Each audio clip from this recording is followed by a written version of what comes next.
Welcome. It's time to step back into the shadows with Randy's old-time radio shows. Tonight, Randy brings you Meet Me at Parkys, a hit radio sitcom in the 1940s starring Harry Einstein as Greek restaurateur Nick Parkys, packed with fast-talking banter, wisecracks, and a revolving door of quirky customers. It served up laughs like gyros on a spit. A fun fact, Einstein was so convincing in the role that many thought he was actually Greek. Get ready for a full plate of laughs. Your table's waiting. From Hollywood, California, the makers of Old Gold cigarettes bring you Meet Me at Parkys.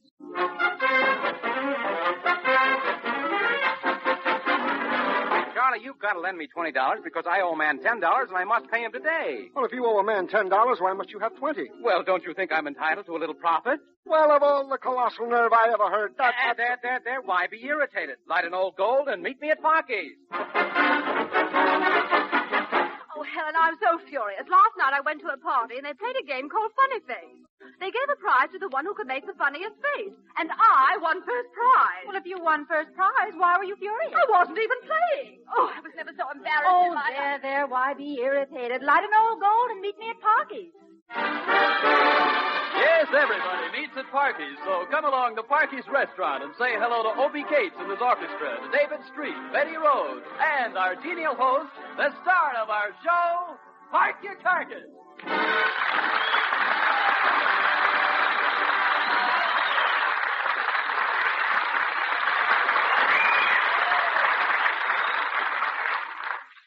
Boy, do I feel good today. Morning, I was up at 5:30. Took a brisk walk back in bed at 5:32. That exercise stuff is good for you.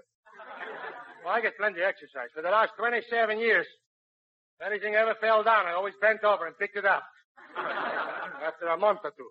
My doctor wants me to get lots of exercise. Said I should go out and chop wood for breakfast. I tried, but I can't eat that stuff. Even with cream. Doctor also wants me to get plenty sleep. Told me to go to bed with the chickens. That's no good. I didn't mind crawling on my hands and knees to get into the chicken coop. I didn't mind the chickens scratching me all night. But when they started to lay eggs all over my chest, that's going too far. I'm mighty busy here in the restaurant. The whole place is in a termite. Everybody's working here today. Painters, plumbers, all because I'm got to make the place look nice because that high-class snooty society woman, Mrs. Vanderpyster, is coming over here today to inspect the place to see if we're good enough to cater her affair. She's a fine woman. She got social position and money and big house and money and lots of servants and money and beautiful clothes and money and I understand she's wealthy, too. Who cares about money? I do. Well, hello, baby Rose. Hello, Parky. Say, look, I want to talk to you very seriously. Mrs. Vanderpyster is coming over here today to look over the restaurant, and just look at the place. It's a mess. Well, that's because the painters is here.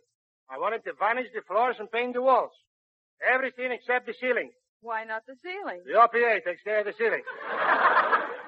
Well, I hope that when the painters are through, the place will look nice. Well, I got the best painters in town. What are their names? Van Gogh and Rembrandt.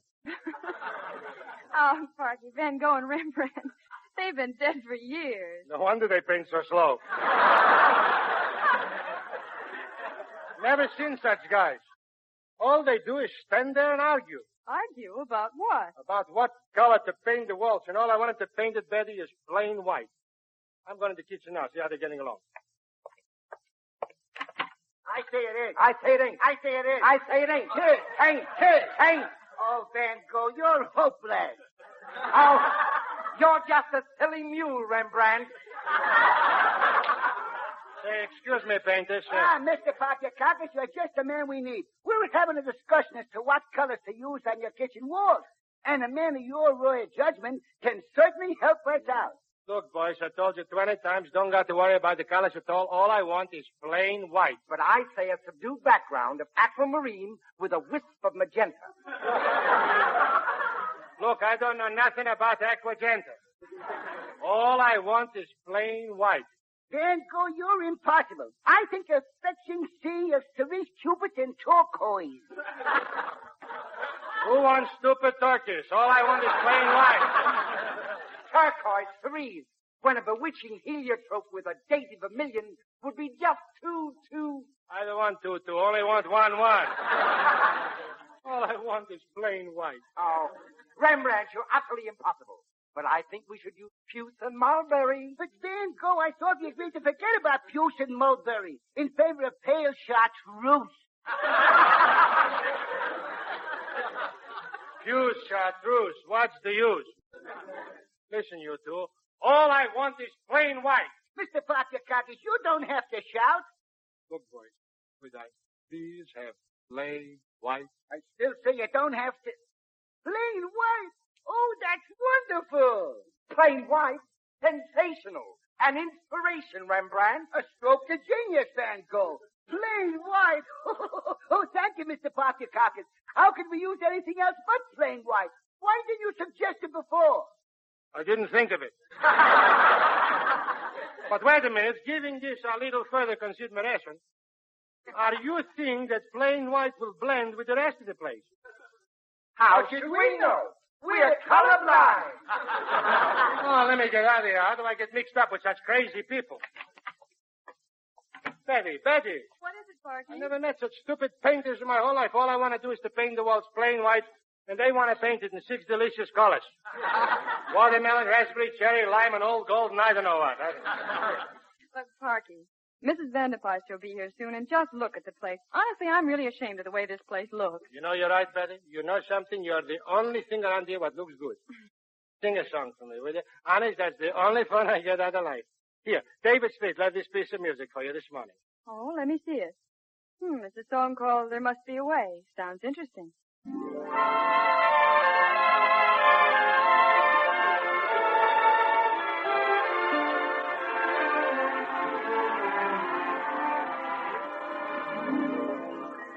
There must be a way to help me forget that we're through.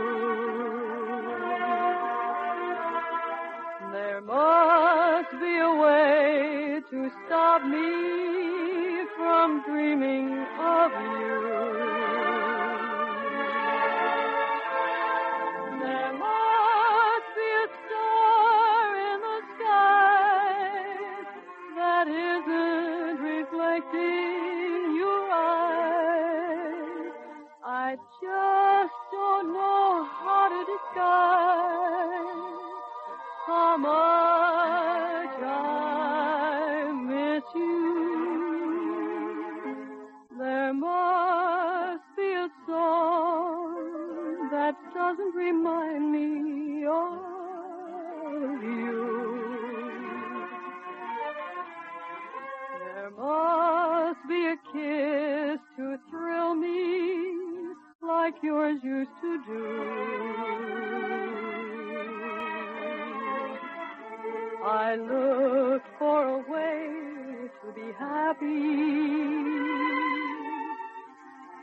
with somebody new.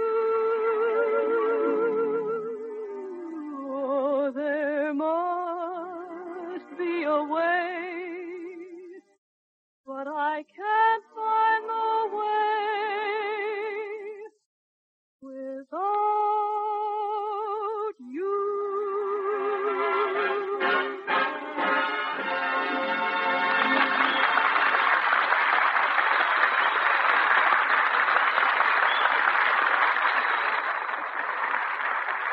Hey, good singing, Betty. Oh, hiya, Bob Williams. I didn't see you come in. I hope you'll pardon our appearance. Honestly, I've been after Parky for a week to get everything in apple pie order for Mrs. Vanderpyster, and look at this place. Chairs piled on the tables and paint pots all over. I tell you, Bob, if ever a girl had a... There, Betty. Why be irritated? Light an old gold. Oh, goody, Betty. Now he's going to tell us about old gold. Well, everybody knows that a fine cigarette gives you lots of comfort and pleasure, especially today. But remember this. You get no pleasure if your cigarette is hot, harsh, and dry. Betty, now comes the part about the apple honey. But to prevent cigarette dryness, Old Golds are conditioned with a special moisture-protecting agent we call apple honey, made from the juice of fresh apples. What I tell you? Now he's going to tell about the Latakia. Well, in addition, Old Gold's unique blend of many great tobaccos is enriched with rare imported Latakia tobacco for delightful extra flavor. Tell him, Bobby, don't stop now. Extra flavor plus special protection against cigarette dryness. That's Old Gold. So, as soon as you can, try a pack. And so, folks, when little annoyances get you down, why be irritated? Light an Old Gold. See you later. Hey, who left this pot of paste standing here? Almost broke my neck. Of all the stupid... Bob, why be irritated? Light an old gold.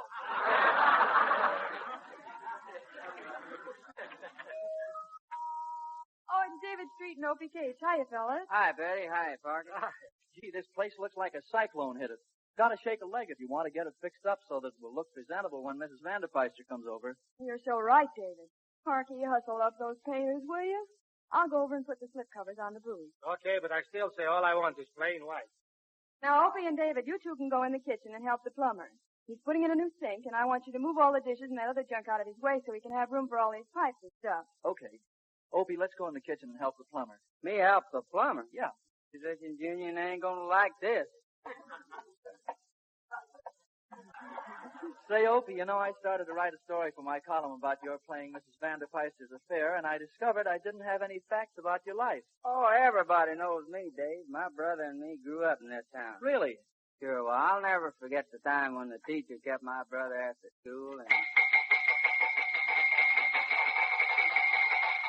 They're married. I'm afraid I missed a little bit of your story. What did you say happened between your brother and his wife? Well, you see, it wasn't long before they heard the patter of little feet in the kitchen. Patter of little feet, eh? Yeah, you see, this was... You know that buy mouse traps to get rid of them?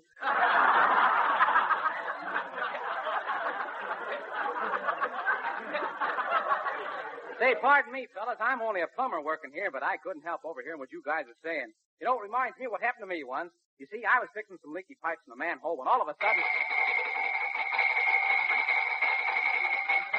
And I can show you the marks right on my head today. Now, wait a minute. Just because you think...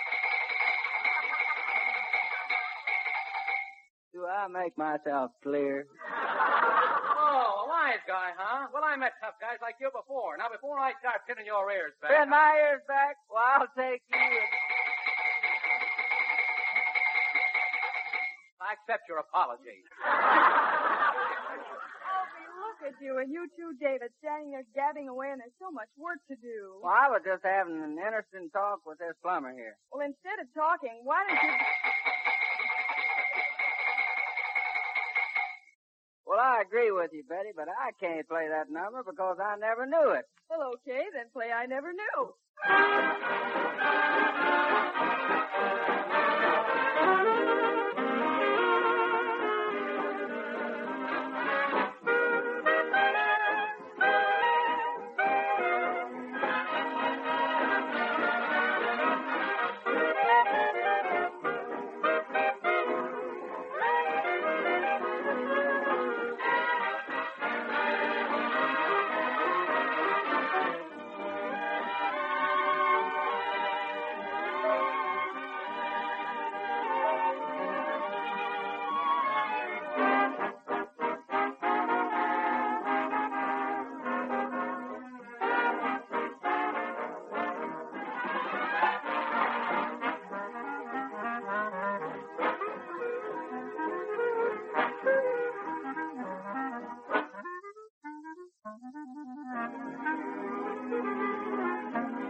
Opie. I enjoyed your concert immensely. If you will allow me at this time, I would like to present you with this token of my great esteem. To show my appreciation, please accept in the name of P. Lorillard Company this Old Gold cigarette. Gee, old cigarette. Thanks, Bob. You got a match? Yes, here you are, Opie. You know, wonderful invention, those matches. What's so wonderful about them? Once you light them, you got to throw them away. But seriously, Opie, the phosphorus match was invented in 1836. 1836. Well, that's a long time ago. But you and I know what happened even 76 years before that, in 1760, don't we? Yes, Opie. In the year 1760, the Lorillard business was founded. Now, that's nearly 200 years of association with the world's choice tobaccos. And this vast experience is reflected in the quality of Old Gold cigarettes today. Marvelous quality consistently maintained despite wartime conditions. Well, Bob, could you speak to Parky and ask him to save me some Old Golds? Every time I want some, he's fresh out of them. Well, Opie, as to quantity, the cigarette situation is temporarily eased because military demands are somewhat reduced. So we're doing our best to provide more and more Old Golds for civilians. Well, I sure will be glad when I can get all the Old Golds I want. You know, Bob, I'm a chain smoker. A chain smoker? Yeah, but there ain't much fun in smoking chains. Well, Opie, if you must take substitute brands today, remember, your dealer may have Old Golds tomorrow. David, Opie, Parky, come here, all of you. Now, look, Mrs. Vanderpyster is due over here very shortly, and I guess you all know how important it is that Parky gets this job. Now, we've got to build up this place and make her think that we're a big outfit. Oh, that's easy, Betty. All we got to do is exaggerate everything we say a little bit. Ain't that right? That's right. Now, let's put on the best front we can. Let's really lay it on thick. Let's make her believe that she's dealing with a big institution. And another thing, I wish you'd... Get a look at that long limousine that just drove up to the door. That's her. Here comes the grand Mrs. Vanderpyster. Well, okay. Now, boys, we can handle this job. Remember, you're as big as you think you are. Now, act big, and think big, and talk big. Oh, come right in, Mrs. Vanderpyster. Welcome to Parkys restaurant. You remember Parky. Hello, kid. And this is Betty Rhodes, our bookkeeper and cashier. And singer, too. You sing. How do you do? How do you do? David, would you please see if the chef has those 5,000 sandwiches ready for that small party we're catering? 5,000 sandwiches? Oh, yes, I'll go in and ask him. 5,000 sandwiches? Yeah, and David, don't forget to make out separate checks. Pardon me, Parky. If you got a $5 bill on you, I want to light my Old Gold with it. Light an old gold with a $5 bill? Isn't that unusual? Yes, it is. He usually uses tens. Elephants, the Empire State Building and the Atlantic Ocean. Elephants, the Empire State Building and the Atlantic Ocean. Elephants, the Empire State Building and the Atlantic Ocean. What's that? Just talking big, that's all.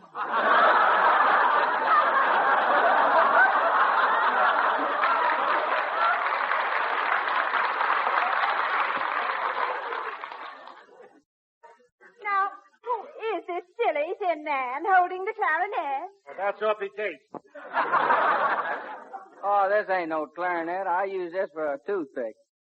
A toothpick? Yeah, I got the biggest cavities in the world. How about I do it, Parky? Won't you sit down, Mrs. Vanderpyster? Parky, please get a chair. Yeah, let's bring her a couple of sofas. What was that? A B-29? No, that's just one of our flies.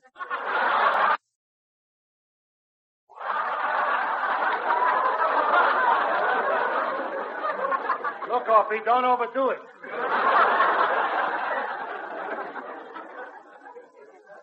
Now, Mr. Parkys, you must bear in mind that I'm to have 400 guests at dinner at my party. Are you equipped to handle that many for dinner? Only 400? Let's see. They wanted me to serve all the congressmen and all the senators in Washington, but I didn't do it because I didn't have time. You didn't have time to serve the congressman and the senator. Now, you know how long it takes them to pass anything.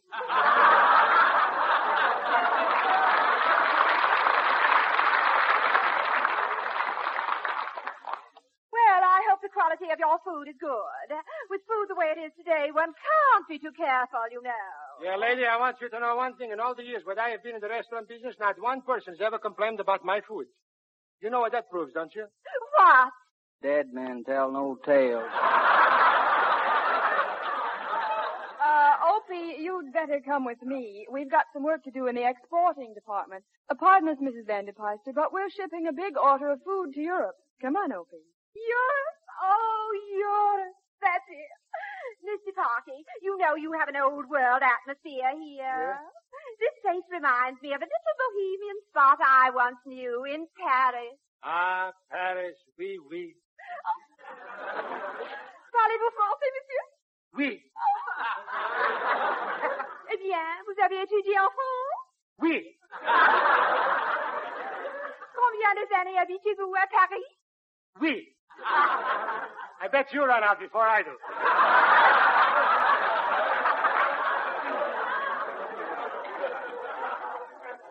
You know, I'm sure I've seen you somewhere. Really? Yes.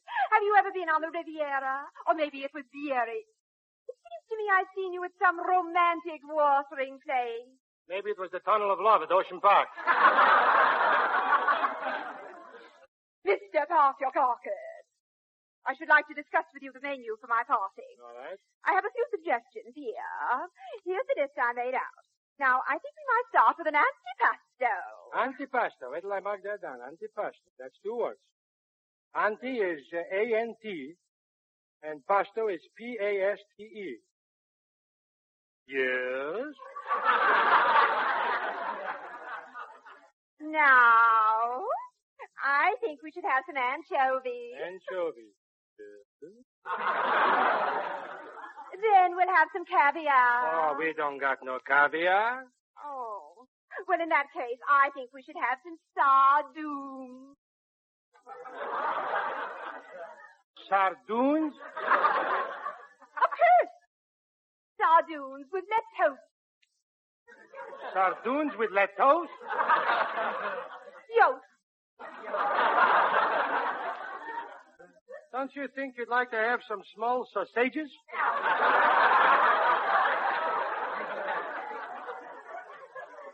Sausages? I never heard such a pronunciation.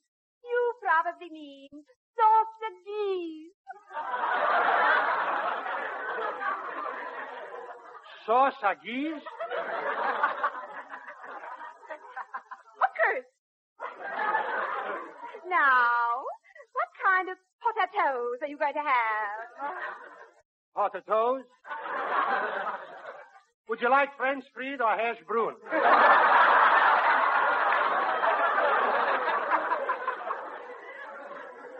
Now, what about the main course? Do you think we can have filet mignon, or could we have pheasants under glass? Of course. But may I suggest my specialty? Corned beef and kebab?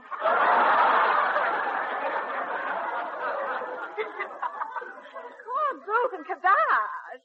Oh, you probably mean corned beef and caboose. Caboose? A caboose is an Indian's baby. No, you're thinking of papoose. I beg my pardon. Now, papoose is like when I ask you to marry me, then I papoose to you. Mrs. Vanderpyster, David is about to rehearse his song that he's going to sing at your fair. It's called Bahia. Would you like to hear it? Shall we play it for her?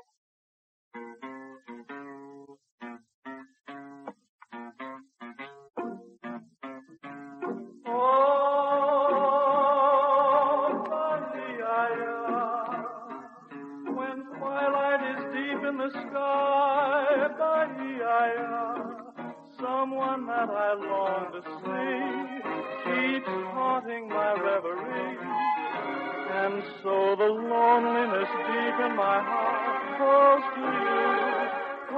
to you.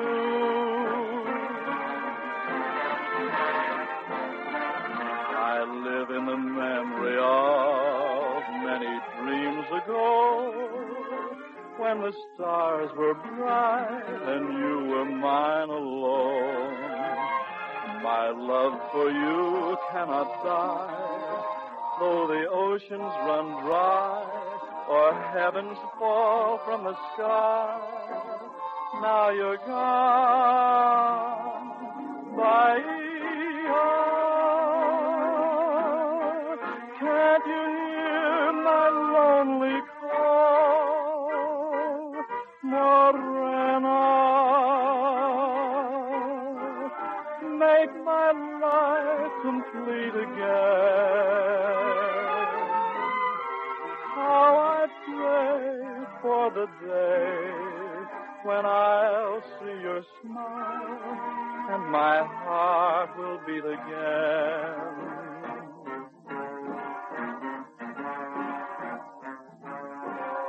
Oh,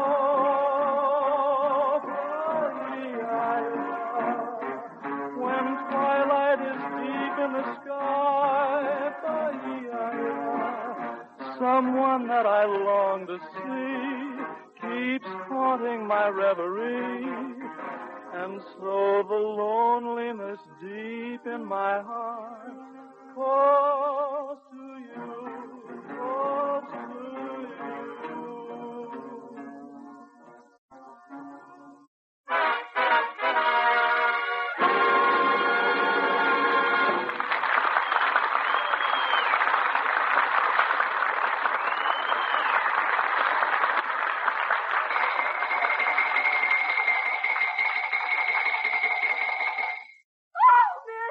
I really can't even hear myself talk here. Mr. Parky Carcass, would you mind stepping out into the street where it's quiet? Oh, certainly. Let's go out. There. It's much better here. Mrs. Vanderpyster, be careful of that big hole that they just drilled here. You know, these men are fixing the streets with a magnetic drill. What is it you wanted to say again? Simply this.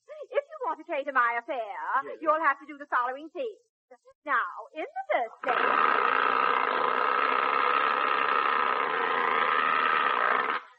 And that's final. Good luck.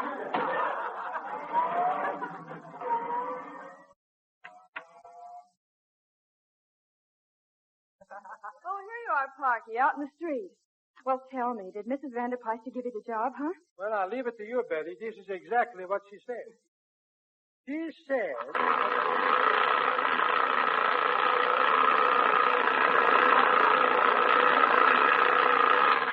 And that's that.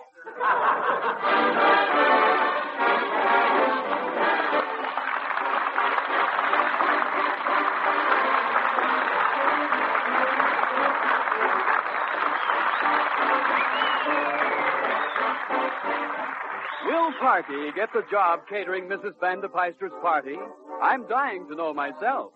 So, for the further adventures of Parky Carcass, David Street, Betty Rhodes, Opie Cates and his orchestra, and Mrs. Vanderpyster, played by Natalie Schaefer, tune in again next Sunday, same time, same station. Is it a date? Okay. Meet me at Parky's.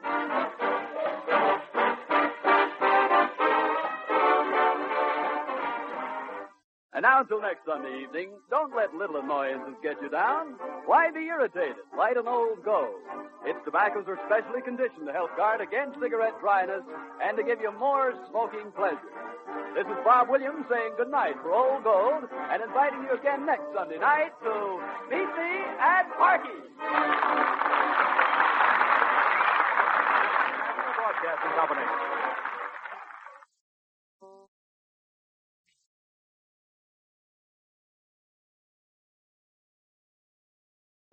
Well, folks, that's all for tonight's broadcast here on Randy's Old Time Radio Shows. Now, bringing these golden oldies back to life takes no small amount of time and effort from our good friend Randy, cleaning up the audio, converting the files, and making sure each show has the best audio possible. If you've enjoyed the program and you'd like to help keep these classics on the airwaves night after night, why not consider a small donation? Every penny goes straight to supporting Randy's work and helping this channel stay on the air. You'll find the links down in the description below. And for those of you kind souls who've already given, Randy tips his fedora to you. Your support truly keeps this old radio spirit alive. Thanks ever so much. And until next time, Keep those dials tuned and keep the memories rolling.